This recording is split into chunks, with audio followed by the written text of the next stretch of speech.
Demikian juga saudaraku, ketika saudara mengalami seperti bangsa Israel, merasa saudara tidak mungkin terkalahkan, tidak mungkin jatuh dalam dosa, saudara mengalami kemenangan demi kemenangan demi kemenangan demi kemenangan, ada bahaya. Terutama setelah kemenangan besar, terutama setelah sukses besar, dan saudara kelihatan begitu dekat dengan garis finish, kelihatan begitu dekat dengan tanah perjanjian. Mereka bisa lihat tanpa teleskop.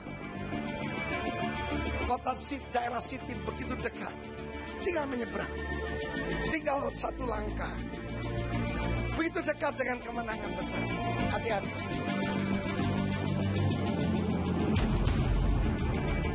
Four seasons of marriage itu, terutama musim dingin, sulit dihadapi, saudara. Ketika musim gugur, maka kemesraan mulai berkurang. Tapi musim dingin bahaya. Ketika suamimu stres, ketika pekerjaan mengalami kemunduran, saat-saat yang sangat rawan. Bangsa Israel mulai berzina dengan perempuan-perempuan Moab.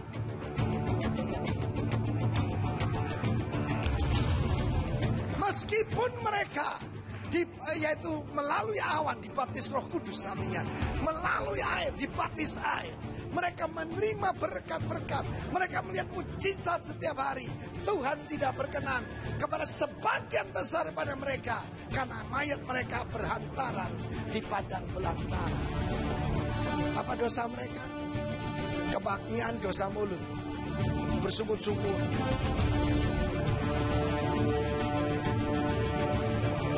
Ketika orang yang menyembah Yahweh, menyembah Tuhan, dengan orang yang menyembah berhala berhubungan, dia itu berhubungan dengan ilahnya.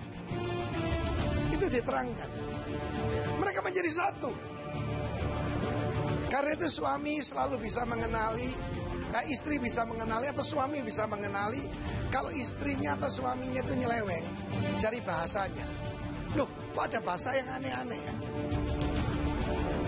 Kok keluar perkataan kotor daripada suami atau istri saya? Hati-hati. Ada unsur-unsur lain. Dan Tuhan murka. Tuhan berkata, tangkap para pemimpin itu, gantung mereka di siang hari bolong untuk peringatan buat semuanya. Sekarang ini yang diajarkan, Tuhan tidak akan murka dalam perjanjian baru. Dalam perjanjian lama Tuhan bisa murka pada umatnya. Di perjanjian baru Tuhan tidak akan murka. Itu pelajaran paling menyesatkan. Sehingga banyak orang berkata, tidak apa-apa saya berbuat dosa, saya pasti selamat. Hati-hati saudaraku.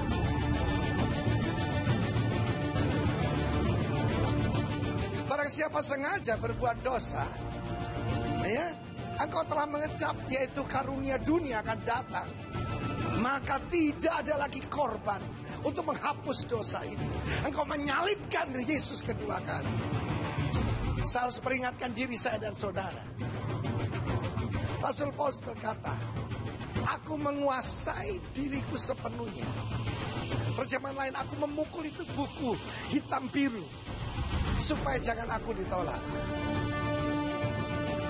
Saudara master in business, saudara master in engineering, itu semua baik. Tapi yang dibutuhkan sekarang mastering self. Menguasai self, menguasai aku, menguasai ego, menguasai diri sendiri. Itu paling penting. Orang biasa menguasai dirinya lebih baik daripada jenderal yang menguasai 5 kota. Saya percaya 5 kota itu 5 pancaindera.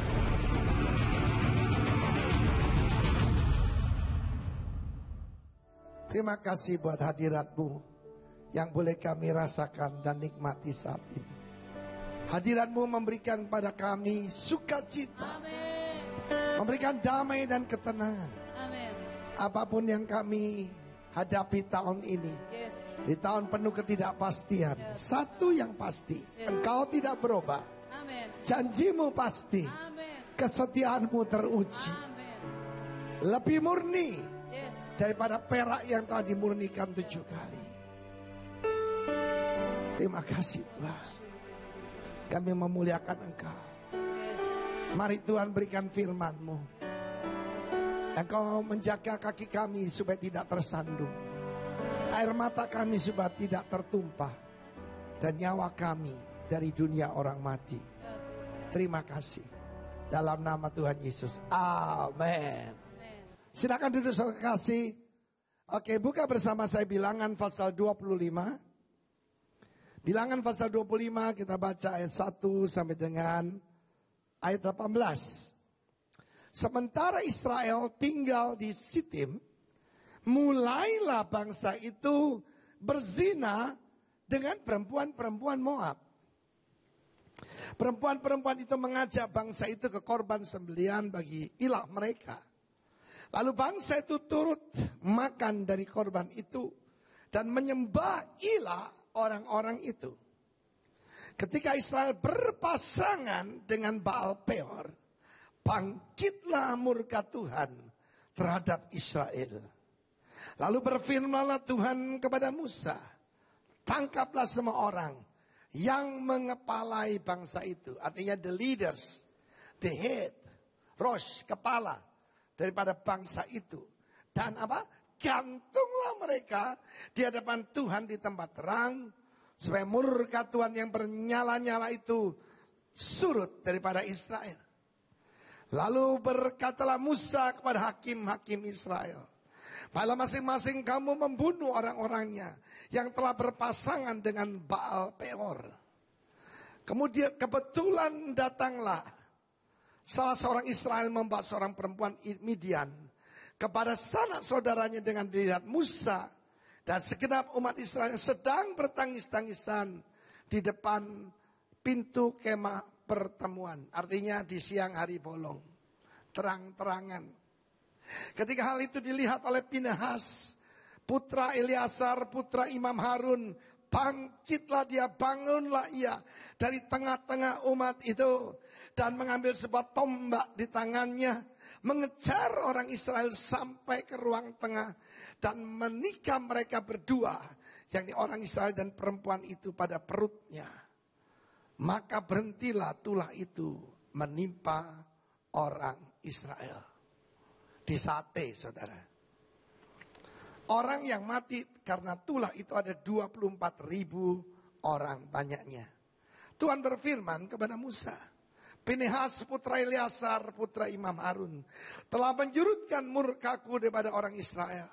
Karena mereka begitu giat, begitu bersemangat membela kehormatanku di tengah-tengah mereka, sehingga tidaklah kuhabisi orang Israel dalam cemburuku."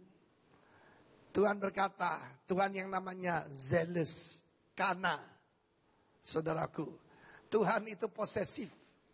Tuhan tidak mau umatnya menduakan dia. Sebab itu katakanlah, sesungguhnya aku memberikan kepadanya, kepada Pinehas, perjanjian keselamatan yang daripadaku. The covenant of peace, perjanjian shalom, perjanjian berkat, perjanjian kemurahan, perjanjian kemenangan, dan sebagainya.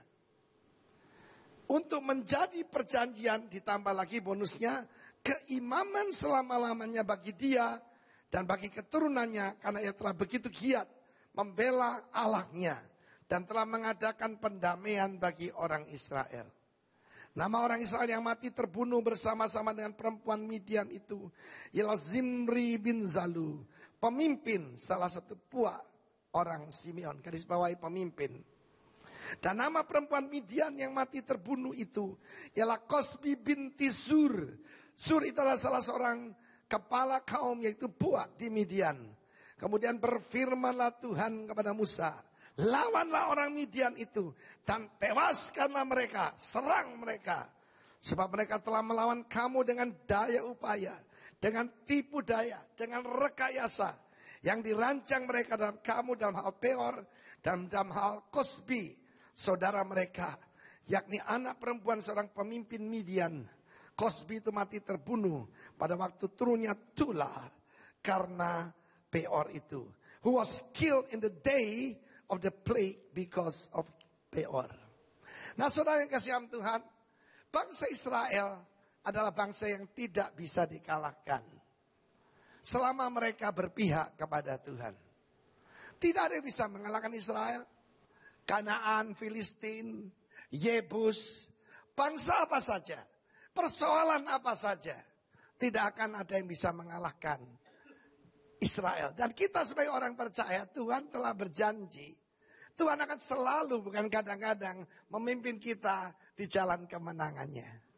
Kemenangan terhadap dosa, kemenangan terhadap keakuan, egois, dan keakuan, yaitu terhadap daging, bahkan terhadap setan. Tidak ada yang bisa mengalahkan. Firman Allah berkata, ketika mereka berada di Sitim. Sitim itu adalah sebuah dataran rendah, dekat sekali dengan sungai Yordan, dan bisa melihat ke tanah perjanjian.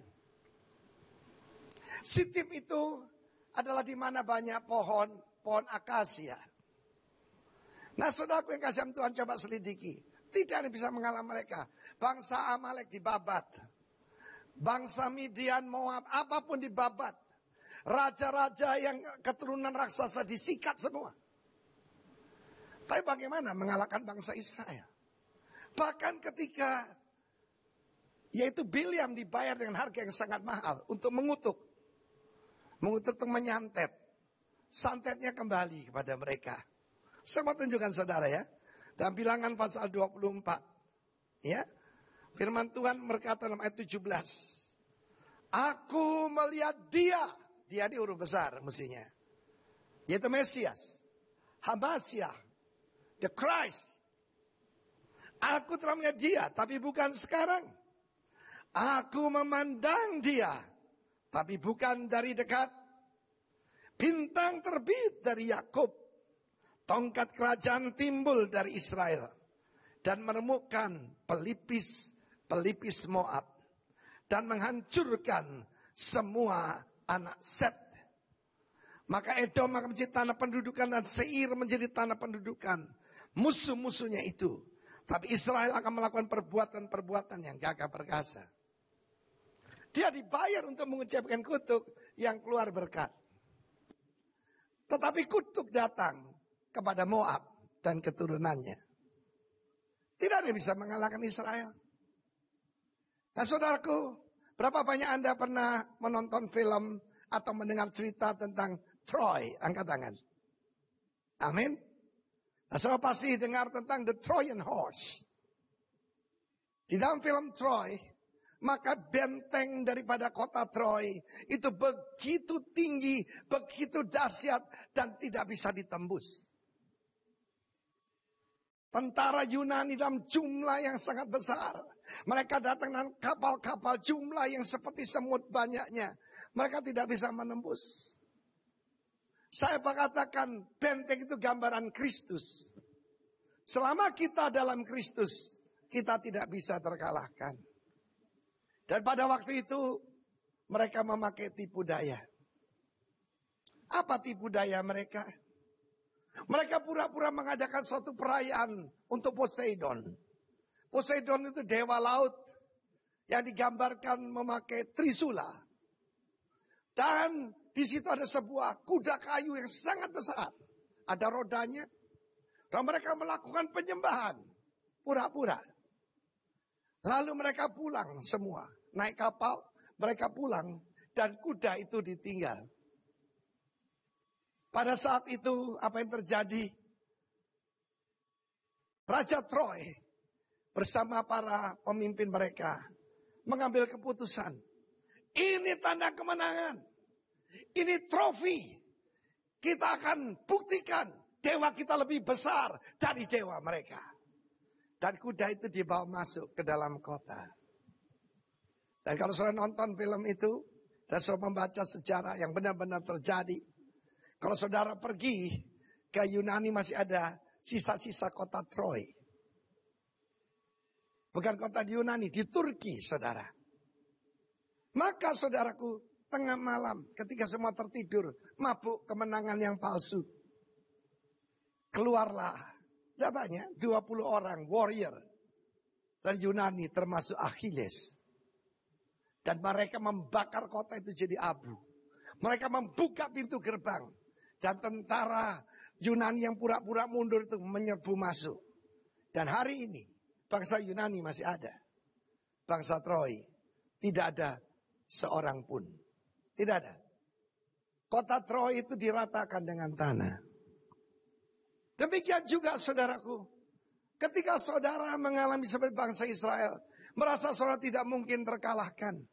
Tidak mungkin jatuh dalam dosa. So mengalami kemenangan demi kemenangan demi kemenangan demi kemenangan. Ada bahaya. Terutama setelah kemenangan besar. Terutama setelah sukses besar. Dan saudara kelihatan begitu dekat dengan garis finish. Kelihatan begitu dekat dengan tanah perjanjian. Mereka bisa lihat tanpa teleskop. Kota daerah Sitim begitu dekat. Tinggal menyeberang. Tinggal satu langkah. Begitu dekat dengan kemenangan besar. Hati-hati. Atau juga saudara karena itu dataran rendah. Menggambarkan kehidupan yang mendatar. Saya ini jarang lihat tayangan bodoh. Tapi entah bagaimana saya itu waktu klik begini. Ada orang ditanya. Kenapa kamu ambil istri muda? Kapan kamu mulai? Yaitu tergoda untuk mengambil istri muda. Jawabannya begini. Ketika saya mengalami kejenuhan. Hati-hati dengan kejenuhan, saudara. Orang kalau jenuh itu bisa ngantuk. Karena itu kalau kita membuat jalan raya dari beton. Itu setiap 25 meter harus ada namanya delatasi. Itu dipisahkan supaya tidak retak. Memang dipisahkan. 25 meter dicor lagi begitu. Dan ketika mendengarkan suara yang sama di ban saudara, tung, tung, tung, saudara bisa tertidur. Saudara kadang-kadang kejutan itu baik sekali. Karena saya diajarkan dalam teori membuat jalan raya, harus ketika sama dibuat satu lebih pendek, 23 meter. Tung, tung, tung, lebih cepat saudaraku. Sehingga bangun. Hati-hati dengan kejenuhan. Hati-hati dengan kemenangan. Hati-hati dengan hidup yang datar. Hidup pernikahan itu ada musimnya. Amin.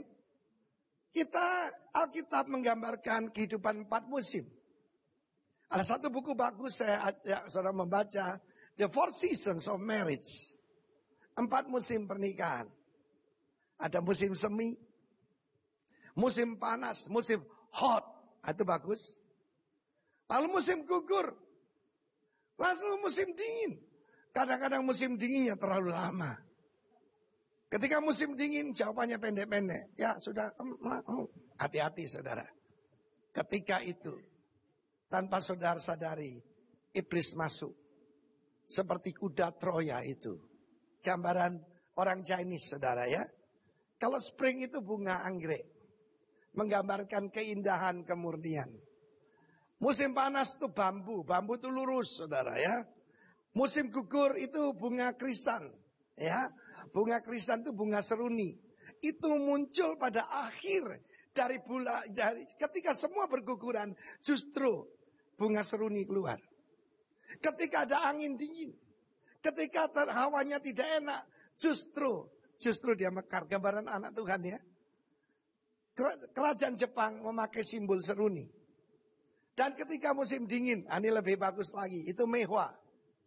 Bunga plum. Ketika dingin-dinginnya justru keluar.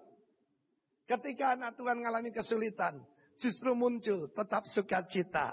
Tepuk tangan bagi Allah kita, saudara. Tapi saya bicara tentang 4 seasons of marriage. 4 seasons of marriage itu, terutama musim dingin sulit dihadapi, saudara. Ketika musim gugur, maka kemesraan mulai berkurang. Tapi musim dingin bahaya. Ketika suamimu stres. Ketika pekerjaan mengalami kemunduran. Saat-saat yang sangat rawan. Bangsa Israel mulai berzina. Dengan perempuan-perempuan Moab. Mulainya gimana? Diajak makan. Hati-hati ya.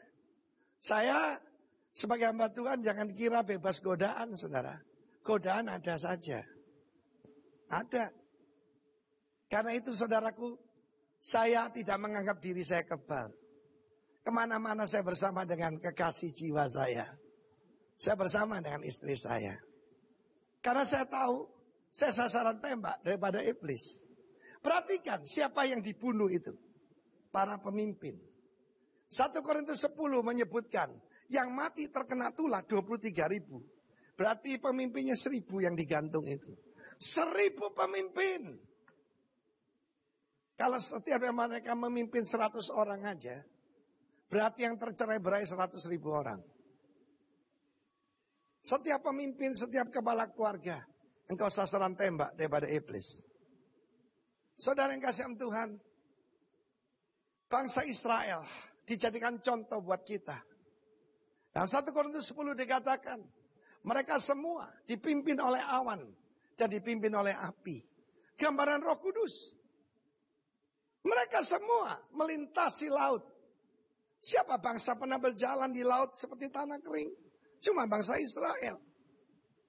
Siapa yang Tuhannya memimpin mereka? Memberikan makanan, minuman rohani? Saya ditanya orang, Pak, kenapa kok Bapak itu begitu segar? Makan obat apa? Jakpo apa, Pak? Saya bilang, saya jakpo perjamuan kudus. Betul.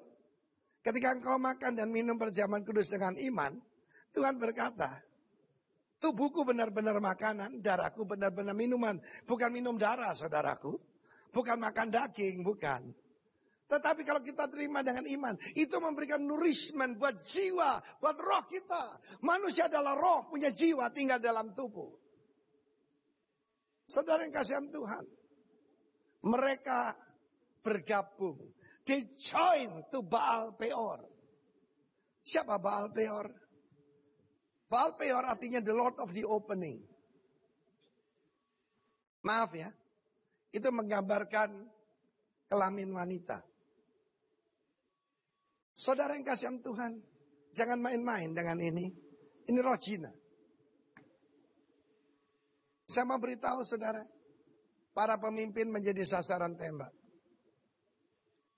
Saudara berdoalah buat saya. Berdoa untuk para pemimpinmu. Setia sampai akhir kepada Tuhan Yesus. Tepuk tangan bagi Allah kita, saudara. Meskipun mereka, yaitu melalui awan dibaptis Roh Kudus artinya. Melalui air dibaptis air. Mereka menerima berkat-berkat. Mereka melihat mujizat setiap hari. Tuhan tidak berkenan kepada sebagian besar daripada mereka. Karena mayat mereka berhantaran di padang belantara. Apa dosa mereka? Kebaknian dosa mulut. Bersungut-sungut. Waktu hujan abu turun, ada yang ngomel? Hati-hati saudara. Bersungut-sungut itu kelihatannya tidak bersalah. Tuhan pada waktu itu ketika mereka bersungut-sungut terhadap pemimpin. Hati-hati, sekarang hobi ada sport berbahaya. Ngomongin pemimpin. Sudah tahu Pak Arifin. Punya mobil baru loh. Dari mana itu uangnya? Ya tahu? Hati-hati saudara. Ketika mereka bersungut-sungut tentang Musa. Mereka bersungut-sungut tentang mana pemeliharaan Tuhan. Kami muak melihat mana ini. Kami teringat betapa enaknya waktu kami ada di Mesir. Maka saat itu Tuhan mengangkat perlindungan dari mereka. Dan ular berbisa. Kadang-kadang tidak berbentuk ular berbisa. Bisa berbentuk virus.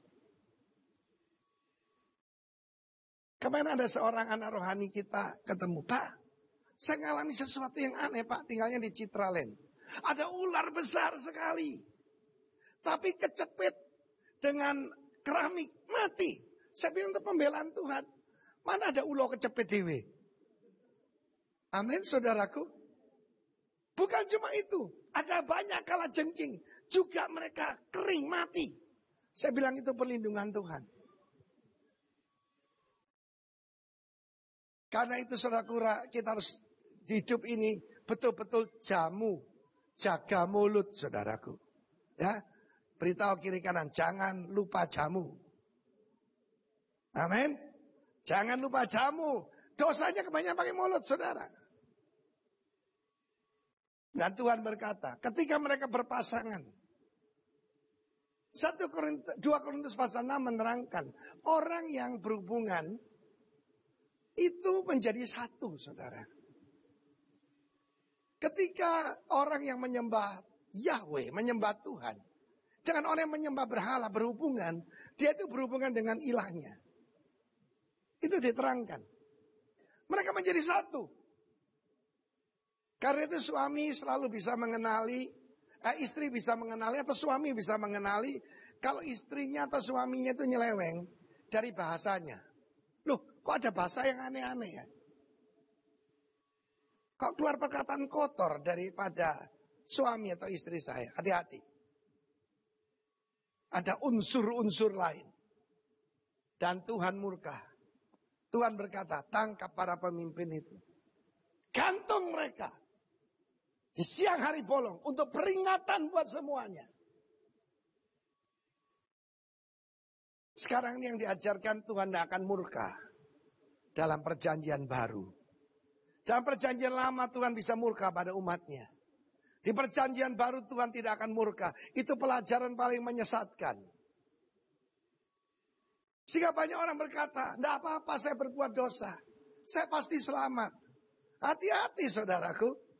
Barang siapa sengaja berbuat dosa, ya, engkau telah mengecap yaitu karunia dunia akan datang. Maka tidak ada lagi korban untuk menghapus dosa itu. Engkau menyalibkan Yesus kedua kali. Saya harus peringatkan diri saya dan saudara. Rasul Paulus berkata, aku menguasai diriku sepenuhnya. Terjemahan lain, aku memukul itu buku hitam biru. Supaya jangan aku ditolak. Saudara master in business, saudara master in engineering, itu semua baik. Tapi yang dibutuhkan sekarang mastering self. Menguasai self. Menguasai aku. Menguasai ego. Menguasai diri sendiri. Itu paling penting. Orang biasa menguasai dirinya. Lebih baik daripada jenderal yang menguasai 5 kota. Saya baca 5 kota itu 5 panca indera. Hati-hati gunakan matamu. Hati-hati gunakan matamu. Ada Bapa di surga yang melihat ke bawah. Hati-hati gunakan. Oke. Seharusnya Anda berkata mataku. Hati-hati saudara. Gantung mereka. Saudara apa kapok? Tidak saudara. Saya melihat hukuman yang berat sekali pada koruptor dilakukan di Cina. Saya ada di kota Guangzhou hari itu. Dan saat itu saya berjalan di pinggir jalan. Ada truk. Ingat saudara? Wow, dengan suara yang keras. Dan ada orang-orang yang di atas sana. Di atas truk itu dipertontonkan. Lalu saya tanya pada guide. Apa itu? Oh itu koruptor. Memang sengaja dipertontonkan semua. Dan setelah itu ditembak. Kalau ditembak ginjalnya dijual ke, yaitu bagi orang yang membutuhkan. Dan keluarganya harus membayar peluru yang ditembakkan pada orang itu. Supaya apa? Supaya jerah. Apa hukuman sekeras itu membuat orang jerah? Ternyata tidak, saudara. Ketika umat sedang bertangis-tangisan di depan pintu kemah pertemuan, ada seorang pemimpin Israel masih muda. Ya saudaraku, dia berjalan bersama perempuan Midian, bukan Moab sekarang, Midian. Dan ternyata dia adalah pemimpin, anak dari pemimpin Midian. Bahkan seperti raja muda daripada Midian. So tahu, itulah tipu daya iblis. Dia akan mengerahkan pemuda-pemuda paling cakep, gadis-gadis paling cantik untuk meruntuhkan imanmu. Hati-hati saudara. Ketika kita merasa aman, itu bahaya, paling bahaya itu. Ketika kita tidak lagi memakai perlengkapan senjata Allah.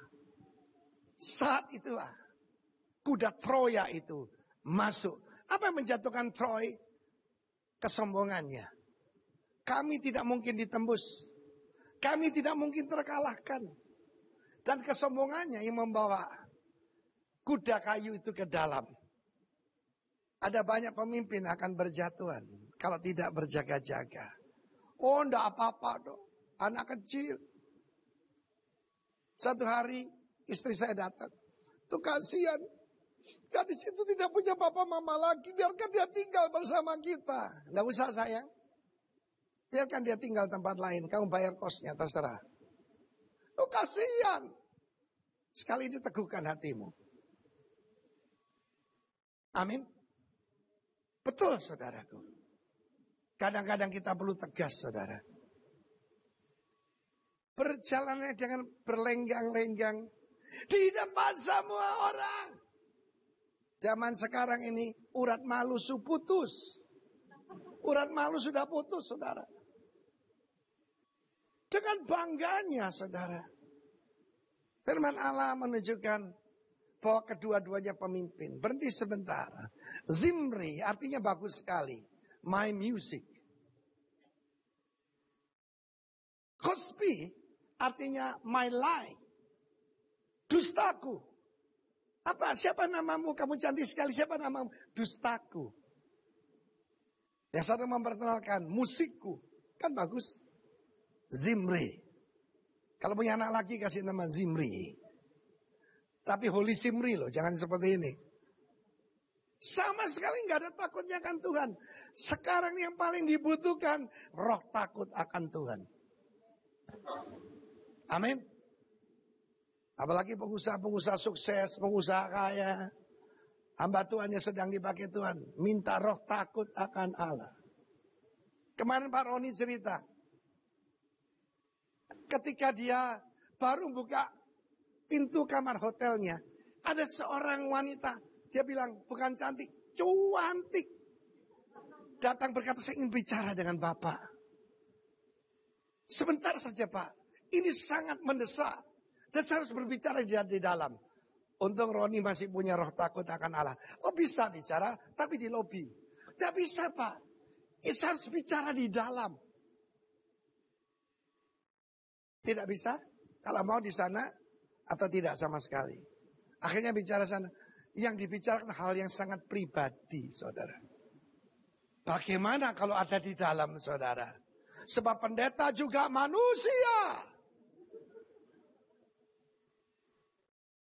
Saya dibilang pendeta kuno, saudara. Kurang gaul. Karena saya buat peraturan. Jangan satu mobil. Berdua.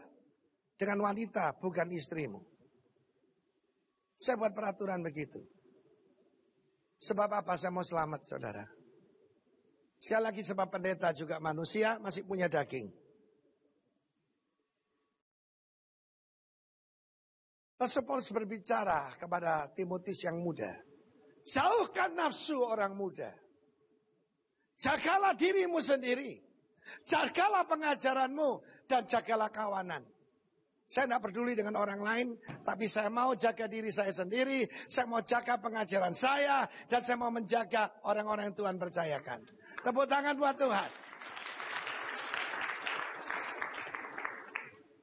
Ternyata para pemimpin cuma bertangis-tangisan. What happened to our nation? What happened to our generation? Banyak orang cuma nangis. Tapi Pinehas mengambil lembing, saudaraku. Jangan lupa dia tuh imam, saudaraku. Imam tuh kerjanya memimpin doa, memimpin upacara. Sekali itu dia mengambil lembing. Dikejarnya kedua orang itu. Ternyata ada dalam kemah. Dilemparkannya lembingnya sekuat tenaga. Tembus kayak sate, saudara. Dan surutlah murka Tuhan. Sebab hari itu adalah hari di mana orang terkena penyakit. Penyakit itu, saudaraku, dipercaya oleh banyak penafsir Alkitab. Penyakit kelamin yang menular. Semacam AIDS. Tapi yang sangat mematikan. Ketika orang mengatakan, oh, urusan pribadi tidak ada urusan dengan kesehatan.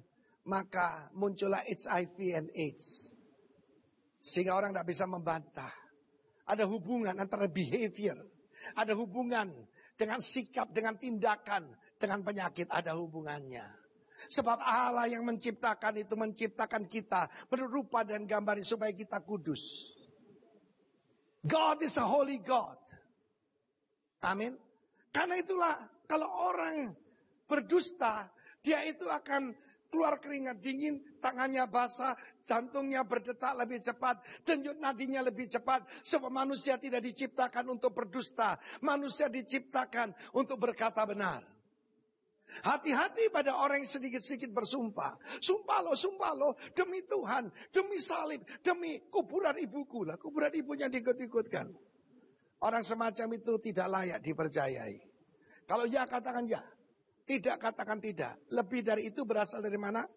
Dari si jahat. Siapa si jahat itu? Iblis. Nanti pelajarilah 1 Korintus 10. Mayat mereka berhantaran di padang belantara. Kalau ada 2 juta bangsa Israel yang mengalami begitu banyak mujizat, berapa dari mereka yang masuk tanah perjanjian? Cuma 2, Yosua dan Kaleb. Bahkan Musa dan Harun pun tidak masuk. Saya tidak percaya dengan cheap grace, kasih karunia murahan. Saya tidak percaya. Harus ada grace and truth. Harus ada kasih karunia dan kebenaran. Hukum Taurat datang melalui Musa. Tapi kasih karunia dan kebenaran melalui Yesus Kristus. Haleluya. Saudaraku, ketika Pinehas melakukan sesuatu tindakan untuk menghentikan kejahatan. Saya tidak menyuruh semua hamba Tuhan di sini. Ya. Saudaraku bak lembing kemana-mana tidak. Tetapi saudaraku, jangan kompromi. Perang setiap hari itu perang terhadap kompromi, saudara.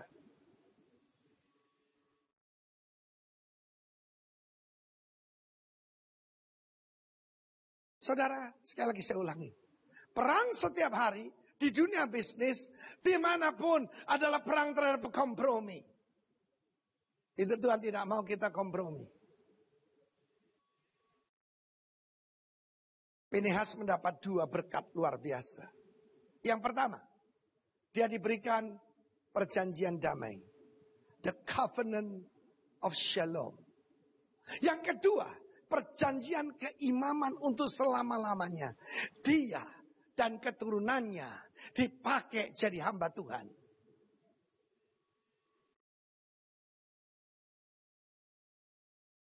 Satu kali pernah terjadi kejadian yang sangat memalukan. Saya tidak akan sebut denominasinya. Saya pun tidak akan membuat saudara menebak-nebak di mana. Ketika bapak ini meninggal karena sakit jantung. Maka ketika peti belum ditutup, keluarga berkumpul. Datanglah seorang wanita muda membawa seorang anak kecil. Dan wajahnya mirip bapak pendeta tua ini.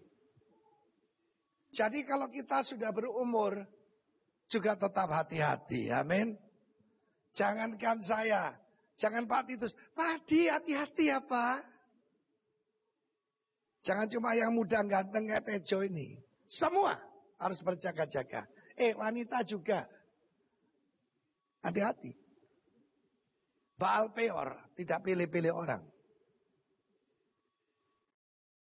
Maka saudaraku, wanita berkata, ini papamu. Gempar saudara. Sebab itu pendeta sangat terkenal. Ada juga wartawan-wartawan daripada majalah rohani. Waduh, gosip kan makin digosok makin sip. Lalu hampir pingsan ibu gembala ini. Tidak mungkin. Dia tidak pernah keluar rumah. Lalu saat itu ditanya oleh pembela sidang istilahnya. Bagaimana bisa terjadi? Ya, dia datang ke rumah saya kalau lagi jogging. Ya ampun. Mam, ikut jogging dulu ya. Nggak kelihatan sebab habis itu keringatan saudara. Bukan berarti yang suka jogging itu bahaya, bukan. Tapi, ya saudaraku. Ada banyak sekali keluarga yang berkata privacy. Saya dengan istri saya tidak punya rahasia.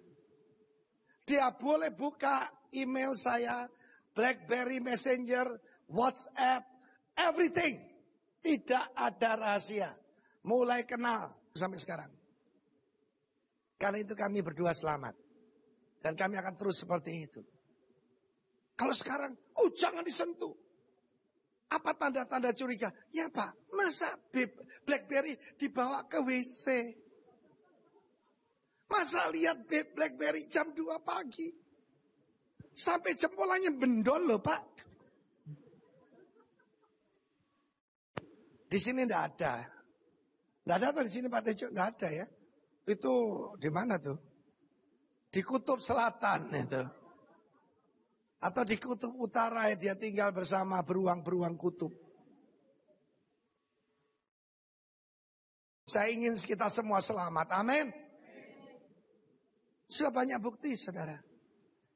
Mari saja kita minta Tuhan kita selamat. Sampai akhir. Setia pada Tuhan. Setia pada pasangan kita. Setia pada saudara-saudara kita. Kita akan diberkati Tuhan luar biasa. Seperti Pinehas. 2 berkat sekaligus. Setelah Harun, Eleazar, maka Pinehas menjadi imam besar dari Israel. Dan juga keturunan dari Pinehas menjadi imam besar bagi Israel. Hanya ketika saudaraku sampai kepada Eli itu berhenti. Dan diselanjutkan dengan keturunannya dari pihak lain. Dengar saudara kekasih. Karena dia begitu giat membela namaku. Tuhan tidak akan menyerahkan kemuliaannya pada yang lain. Karena itu kita saudaraku harus bisa menguasai emosi. Ketika bangsa Israel ngomel, ngedumel.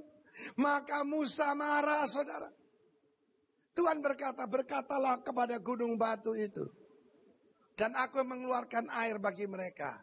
Dia mengambil tongkatnya. Haruskah kami mengeluarkan air? Hai engkau bangsa tegar tengkuk. Dipukulnya keluar air. Tapi Musa tidak boleh masuk ke tanah perjanjian. Sebab engkau tidak memberikan kemuliaanku di depan bangsa Israel. Saya waktu baca itu saya jadi ngeri saudara. Tuhan tolong saya. Tolong saya supaya saya bisa menguasai diri. Percuma saat ini Rock Ministry ada di 191 kota. Tidak untuk dibanggakan tetapi untuk kemuliaan Tuhan. Tapi saudaraku para pemimpin. Terutama saya harus memberi contoh buat semua saudara. Karena Alkitab berkata jangan bergaul dengan orang yang cepat marah. Sebab apa? Engkau akan terbiasa dengan tingkah lakunya. Dan menjadi jerat bagi dirimu sendiri. Sebab syarat pemimpin bukan pemarah tetapi peramah. Mari saya tantang semua pemimpin ada di sini. Biarlah engkau ada dalam keluargamu. Keluargamu seperti kebun yang tertutup dan mata air yang termeterai. Janganlah mata airmu pergi kemana-mana. Dan keluargamu akan diberkati oleh Tuhan. Saya mengajak, yaitu kita naikkan pujian bagi Tuhan. Agnus Dei. We serve and we worship the Holy God. Dan biarlah ketika kita menyembah Dia yang kudus itu. Maka kekudusannya menjadi bagian kita. Haleluya. Haleluya. For the Lord God Almighty reign. Haleluya. Haleluya. For the Lord God Almighty reign. Haleluya. Mari angkat tanganmu.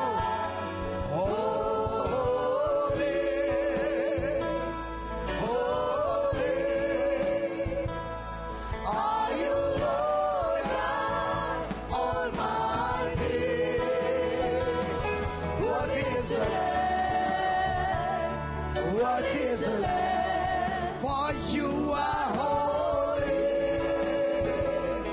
holy. Are you Lord God Almighty? What is the Lamb? What is the Lamb? You are holy, holy. Are you Lord God Almighty? What is the Lamb? What is the Lamb? Amen. Haleluya. Bapak hamba berdoa buat anak-anakmu yang saat ini mungkin mengalami musim panas dalam bisnis mereka. Mereka ingat musim panas tidak untuk selama-lamanya. Akan tiba musim gugur dan musim dingin. Dan mereka mempersiapkan untuk masa-masa sukar, bahkan di tahun ini. Dan hamba berdoa bagi mereka yang ada di musim dingin, berikan kekuatan seperti mehwa yang mengeluarkan bunganya justru di saat yang paling dingin. Gambaran daripada iman, pengharapan dan kasih. Gambaran dari kuasa kebangkitan. Hiburkan mereka. The spring will come. Musim semi pasti datang. Hamba berdoa bagi bisnis mereka yang mungkin sedang mengalami musim gugur, bahkan dilanjutkan musim dingin. Musim semi yang baru telah Tuhan sediakan. Berkati anak-anakmu. Kami minta your holiness and your righteousness. Kekudusan, kemurnianmu. Seperti gambaran daripada roti tak beragi ini. Dan Tuhan, kami minta kasih karuniamu dilimpahkan atas kami semua. Terutama para pemimpin yang ada di sini. Kiranya Tuhan memberikan roh yang teguh dan setia. Dan roh yang giat untuk melayani Tuhan. Mereka yang mulai letih lesu, mulai asal-asalan, mulai rasa-rasan, bangkit seperti Pinhas. Dan tidak membiarkan kejahatan, tidak membiarkan kenajisan. Dan berkata, stop, that is enough. Berikan ketegasan. Jadikan kami imam-imam yang berani dan tegas ya Tuhan. Dan kiranya perjanjian damai-Mu, perjanjian shalom, dan perjanjian keimaman yang kekal Tuhan berikan kepada para pemimpin ini. Di dalam nama Tuhan Yesus. Amin.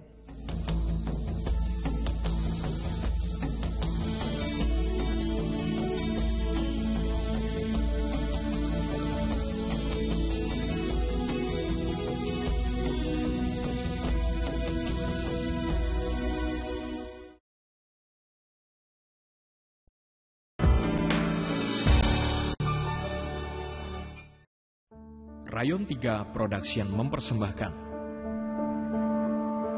kisah orang-orang biasa yang mengalami pergumulan. Biopsi hidung saya ada kanker. Dalam hitungan detik langsung kanker. Satu rumah kita hancur semua, sampai menimpa 4 rumah. Dia akan mengalami amnesia. Namun mereka tidak menyerah pada keadaan. Di mana dokter kan mengatakan saya sudah terlambat dalam pengobatannya. Apalagi harapan kita selain mencari Tuhan. Mereka memutuskan untuk berjalan bersama Tuhan. Saya mau memelihara gitu kandungan itu dengan resiko apapun. Doa saya mau dijawab, saya mau ditolong atau tidak, Yesus tetap saya percaya. Apapun resikonya, hingga Tuhan menyatakan kuasanya. Itu seperti kabut yang menutup bungkus kami bertiga. Mobil terbalik, kaca semua pecah, saya tidak ada darah sedikit pun. Jadi saya katakan ibu udah sembuh. Telinganya pun tidak tuli dan anaknya sehat. Saya Beno Permadi. Dan saya Sheila Siregar dalam Kisahku Bersama Tuhan. Saksikan talk show inspiratif Kisahku Bersama Tuhan setiap hari Kamis jam 7 pagi dan jam setengah 6 sore. Dan juga setiap hari Minggu jam setengah 8 pagi dan jam 11 malam di Live Channel